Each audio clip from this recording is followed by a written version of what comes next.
everyone, it's John here. Hope everyone is keeping safe. At the moment there's a vinyl tag doing the rounds online where it was set up by Dillon from Noble Records, where you answer 20 questions as such. It's called the quarantine vinyl tag, so I thought I'd jump on this. And first question is a favourite record from your town or city. Well, I'm from Dublin, of course, so there's lots of bands, lots of singers from around Dublin, of course. I could go with the obvious, of course, U2, but no. I'm going to go with someone more local to me. Well, I really should go with Phil Lynott, Thin Lizzy, because he actually lives in the same neighbourhood. Well, did naturally live in the same neighbourhood as I, and he went to the same school as I did. But I'm not going to do that. I'm going to go with someone very close, and that is Imelda May. Now, Imelda May has been going for, well over 10 years now, more perhaps. And she's an absolutely fantastic singer. She's from not far from where I live. Yes, and she's worked with some of the greats. She's worked with Jeff Beck, and she's also worked with Lou Reed. She's worked with David Gilmour. She got a break first of all on Jules Holland's show, who actually thought she was a phenomenal singer. But she's extremely talented. She started out kind of rockabilly type music, but then changed her direction as music style towards more rock. But she's very popular here, and she's popular in England and Europe as well. I don't think she's too popular in the States. I know she has done a few gigs over there, all right. But she's extremely talented, and Imelda May is my choice there from Dublin. Next of all is an album you would highly recommend. Well, an album I would highly recommend would have to be Bob Dylan's Blood on the Tracks. I just think this is an outstanding album I've always loved. One of the first albums I heard by Bob Dylan. I like all Bob Dylan, I collect all Bob Dylan, but there's just something about this album that just stands out. If anyone ever asks what album would you really recommend, or what album really would really inspire you, I'd always go towards Bob Dylan's Blood on the Tracks, because it's just one of those powerful albums, just one of those, you can just listen to the lyrics and just take it any way you want to take it. It's just, so many people regard this as his best work, the Rolling Thunder era, of course. But yes, his earlier material, of course, and his later stuff I like as well. I'm very fond of Bob Dylan. So many different styles towards his music. He's gone off in all sorts of directions, even though the man is a poet, naturally, of course. But this album has always been my favourite Bob Dylan album, and I have to say that this and No Mercy, I have to say that that this album I would definitely highly recommend.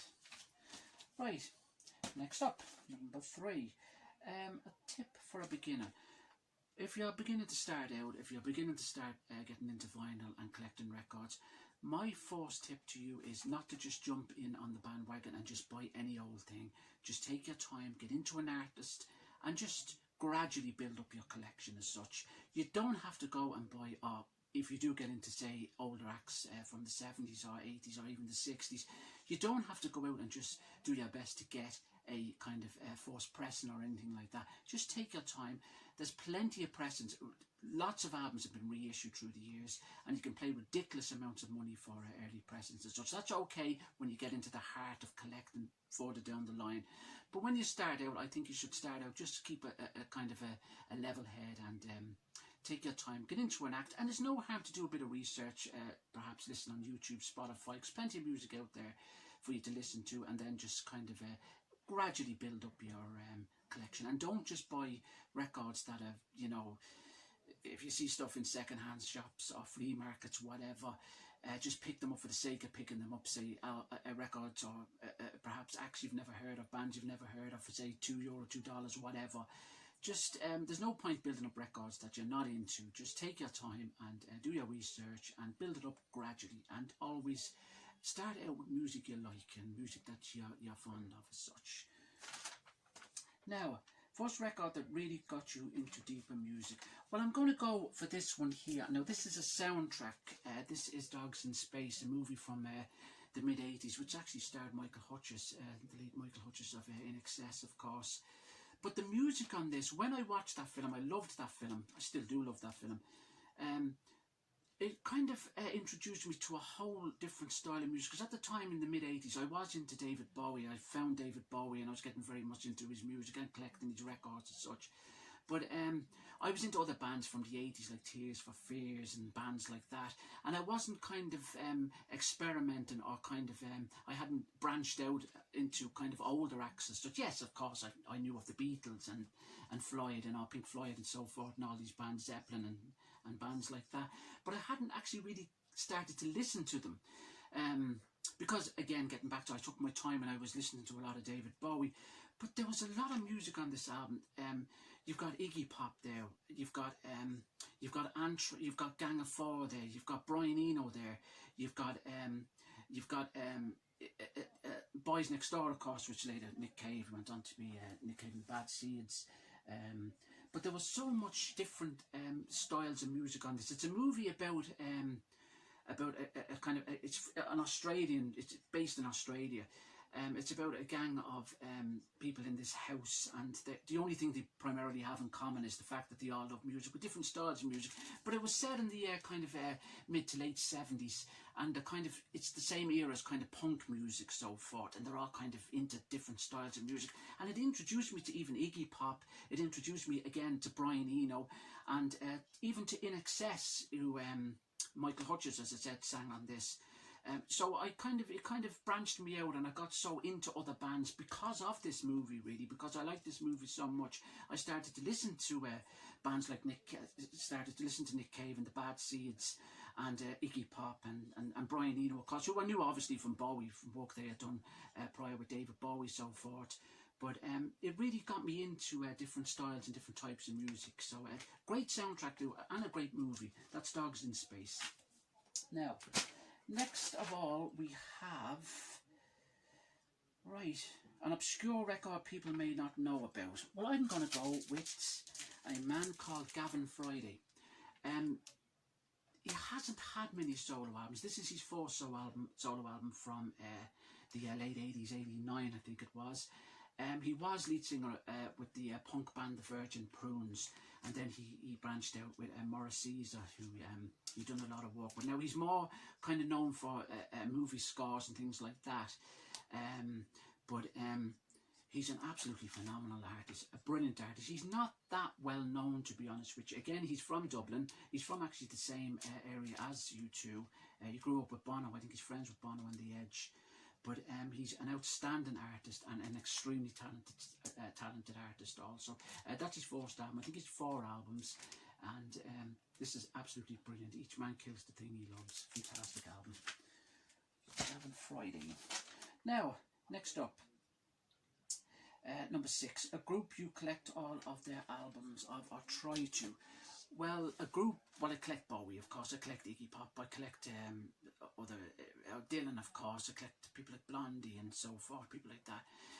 But a band which I really like a lot is Pink Floyd, of course. But I don't have all their albums. Now, I do have all their CDs, but I haven't managed to pick up all their albums. I don't think I've Obscured by Clouds on vinyl yet. Now, as I said, I do have it on CD. This is their most recent find. This is the years 87 to 2019, which was released just before Christmas there. It features material from In Around the Momentary Lapse of Reason, and some material, outtakes so forth from The Division Bell, and some live material from The Delicate Sound of Thunder, and also songs from when they were live at Networth in 1990. So this is a fantastic album.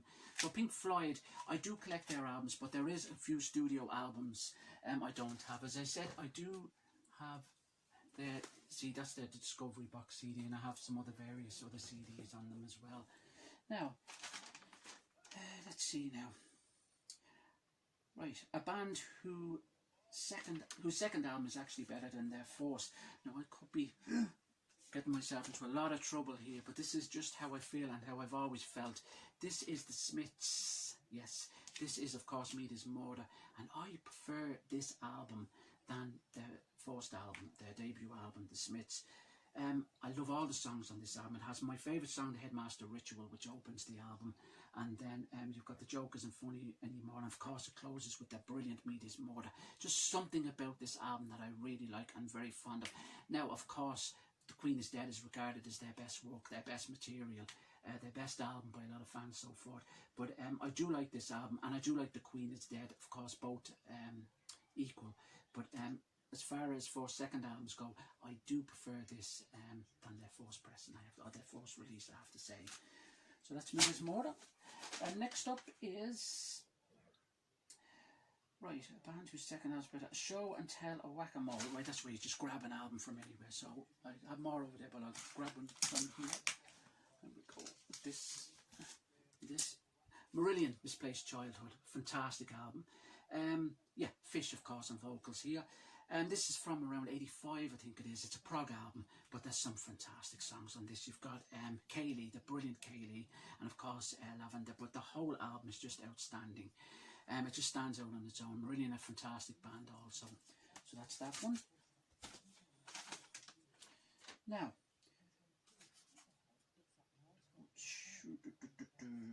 Whack-a-Moles. So number 9, what album have you listened to the most in your life? This one was probably the hardest for me, I have to say. Obviously, I listened to a lot of David Bowie, but Low is probably the most album I've listened to on Bowie, but I don't want to kind of go there. I want to pick somebody else. So I shall go with, again, getting back to Pink Floyd. This is a live album, Delicate Sound of Thunder.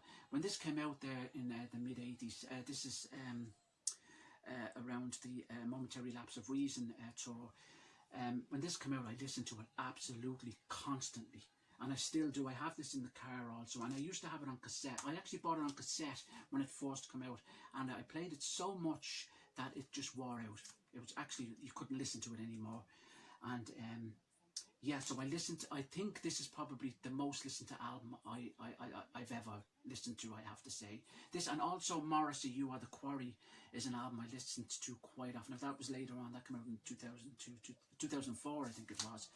But that was never released, well, was released on vinyl, but very limited. I have it on CD, but I don't actually have it on vinyl. But this one I listen to very much, still do, as I do with Low, of course, and Morrissey. Yeah, so I'm comfortable to go with that lad there. Right, number 10, show an album with a crazy story. Well, getting back to David Bowie again, of course. This is the Station to Station album. And the reason why I choose this is because it's just a phenomenal album. But the stories you hear about this album, the recording of this album, is absolutely crazy. For starters, he does no recognition whatsoever of recording the album. His mind is a total and utter blank. But the stories revolving around this album is crazy. The fact that he was so coked out, he was totally addicted to cocaine at the time. This is in 1976. He was living in LA at the time, and he was living in an apartment, and he had the walls painted black, and he was just constantly, because he was taking so many drugs, he was just absolutely hallucinating constantly all the time. He actually thought that Jimmy Page was the Antichrist. He thought the Stones were knocking at the window at night trying to give him messages. He was living on a diet of just milk and peppers. He was just totally and utterly coked out of it. He was seeing figures. He thought he was seeing ghosts. He was storing his urine in the fridge because he thought wizards were trying to get it from him. He thought there was, he was absolutely totally out of his head. He thought wizards were trying to take his urine. He thought witches were trying to take his semen. He was absolutely and utterly coked out of it. And the stories you hear, he used to go into the studio and he was just totally, didn't know who he was when he'd go into the studio. But when he went in to record, the band members, of course, like Earl Slick, Dennis Davis, of course, Carlos Alamo was on this. They said that he was totally in control of what he wanted. He would be there and he would say, usually David Bowie would give his band members kind of control to bring to the table what you can. Like, he was always very open-minded towards what kind of music they could bring towards what he was working on at the time. But not on this album. He knew exactly what he wanted. He was constantly arguing with Earl Slick. Earl Slick was playing these bluesy ways of guitars, and he was saying, oh no, I want it this way and I want it that way. And he said he was very, very specific about the song Stay. He knew exactly, he was banging a table, trying to emphasise, trying to get Earl Slick to play it the way he wanted it. So the whole album, he was complete control. Even though Earl Slick shines on this particular album, he's very much at the format of this album, you may say. But And to think he was so coked out of it, and to bring such a fantastic album to the table. The stories, it's so hard to believe. And the beautiful songs like Word on a Wing and Wild as the Wind, two of probably the best ballads he's ever done. It's absolutely unreal as such. So the stories behind this album always fascinate me. They really do. He's just no memory of this album whatsoever. And even later on, when he was being interviewed in 1990, because he was similar to the Thin White Duke with the black waistcoat and the black slacks as such. He used to have the Thin White Duke with a packet of cigarettes in the pocket. When they would ask him questions, are you kind of bringing back the Duke as such with the clothes you're wearing for this particular tour? He'd say, no, absolutely not, because I've no recognition. I don't remember anything of station to station, he'd say. So I always remember him, and he got to the stage where he used to get annoyed when he'd be interviewed, when they kept asking him that. He used to be kind of getting frustrated about it. But and the other thing too, the Thin White Duke, which was a very nasty, cold character.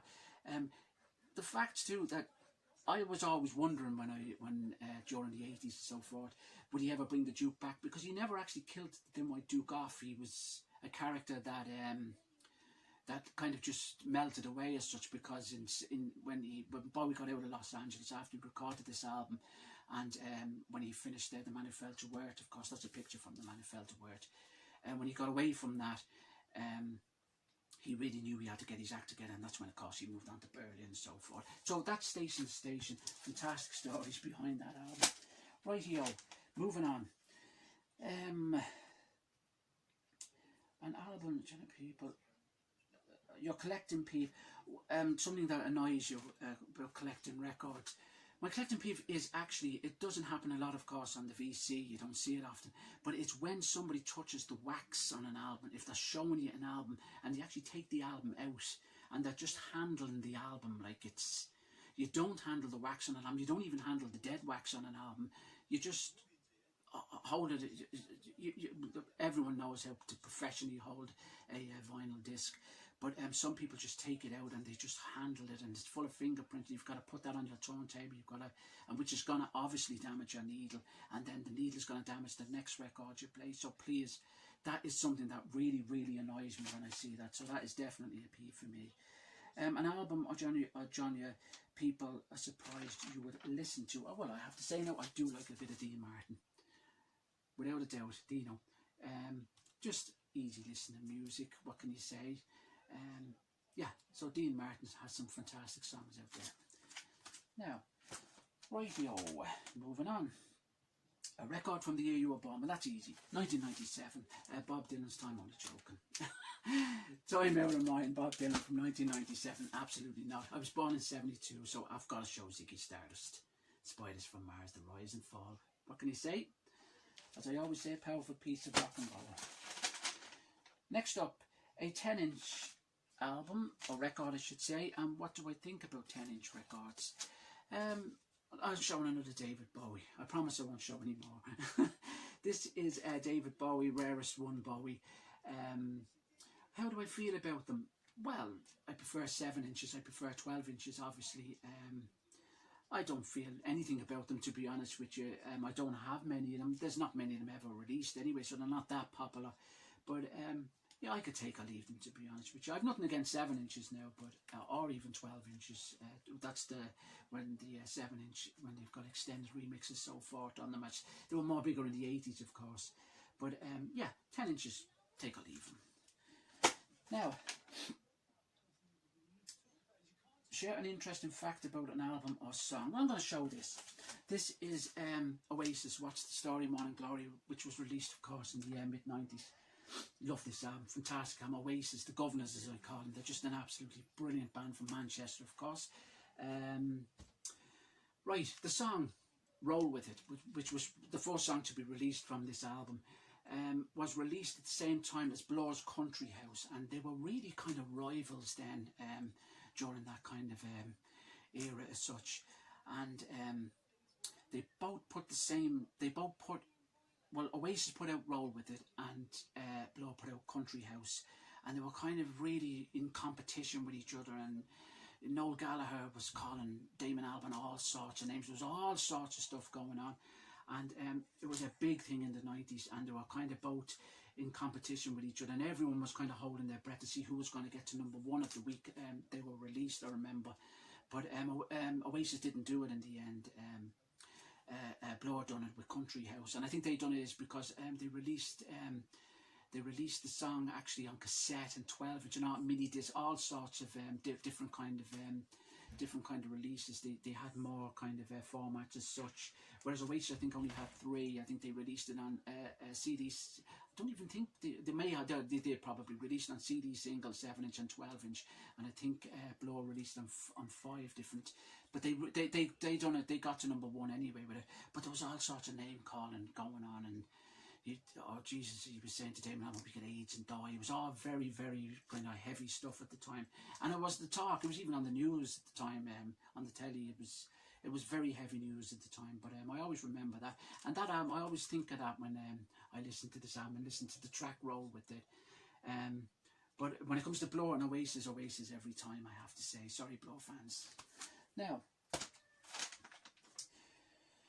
show an album with an animal on the cover. Right, I'm going to go with another Dublin band. This is a band called Unemotional Fish, and this is Sloper. There's the cow there on the front. This was their 3rd album. It was again around the mid-90s, but they were a fantastic band. Their most famous song, of course, from '89, I think it was, is Celebrate. But Jerry Whelan, Enda White, Martin Murphy and Dave Frew made up this band, and they're absolutely phenomenal band. Now Jerry Whelan, the lead singer, has gone on to do solo work. He's went on to create a band called Jerry Fish and the Mudbug Club, and then he's went solo, so he's just known now, I think, as Jerry Fish. But Emotional Fish, they were never huge, but I always thought they were a very underrated band, an Emotional Fish. They come from, they're a Dublin band, of course, from the north side of Dublin.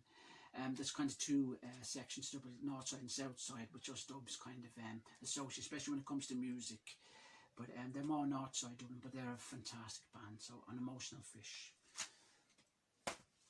Rightio, move on. Show an album with crazy artwork. I'm going to show another Dublin band, and we're going to show you 2. Just love the cover of that album. Totally outrageous. Makes no sense. Just what's going on. Zooropa, fantastic cover. Great album too. Produced by the brilliant Brian Eno and The Edge. This is the kind of era of U2 I like. The Act On Baby, kind of Zooropa, and Pop was a bit kind of bit different. But yeah, this is the era of U2 I like. Great cover. Now, show a really good album you can find for cheap, and this is an album actually every time I go into a second-hand record shop I see all the time, and it's a fantastic album, and that's Dire Straits' Love Over Gold. Just a brilliant album. You see it for about €5, that'd be £4 or even $6 in America, but it's quite cheap to pick this album up, and to buy it kind of on the thicker pressing, on the kind of more modern pressing, reissue pressing, you can pay up to €25, €26 for it. But it's everywhere. Every time I go into a shop I see it, and it has the brilliant Telegraph Road on it, which is one of the greatest guitar solos of all time by the brilliant Mark Knopfler. Has Private Investigations, Industrial Disease, Love Over Gold, and It Never Rains. Only 5 tracks on it, but they're all long tracks. But it's a fantastic album, Love Over Gold. Highly recommend that album. And again, it's my favourite Dire Straits album. Moving on. Right, show an album with an acquired taste. Well, I always felt that, well, lots of music has acquired taste. There's all different types of music, all different genres of music. But I always felt Mike Oldfield, as Tubular Bells there, had an acquired taste. He kind of carries the same kind of style of music all throughout his albums. Now, he does kind of experiment, but he has his own unique sound, and I think it's a sound that you kind of have to really like. He has that kind of he creates a very kind of relaxing and kind of a mood sound. But I think I always felt Mike Oldfield always had an acquired taste. I'm very fond of Mike Oldfield. Again, I have most of his albums. Don't have all his albums, but I have quite a substantial lot of them anyway. So that's a fantastic album. All his Tubular Bells albums are fantastic. Yep, so that's Tubular Bells. And now we have show your most show an album with an acquired taste. Yeah, done that. Show your most recent find. My most recent find, I got this 2 weeks ago, I think it was, is In Excess's reissue of Live Baby Live. That's the Wembley gig live concert from the X tour. It has some fantastic songs. This was released in the 90s, just after the done the gig, as I said, during the X tour. But it has some absolute classics on it. Has a lot of songs from the Brilliant Kick album, songs from the X album, and some old material, of course, from the Swing album and Listen Like Thieves. But a fantastic live album. Yeah, and it's been remastered and it sounds absolutely perfect. It's a 3-piece album. That's great. So that is my 20 questions done. Yep. Thanks for watching, and I shall be back with another update soon. And look after yourselves and stay safe.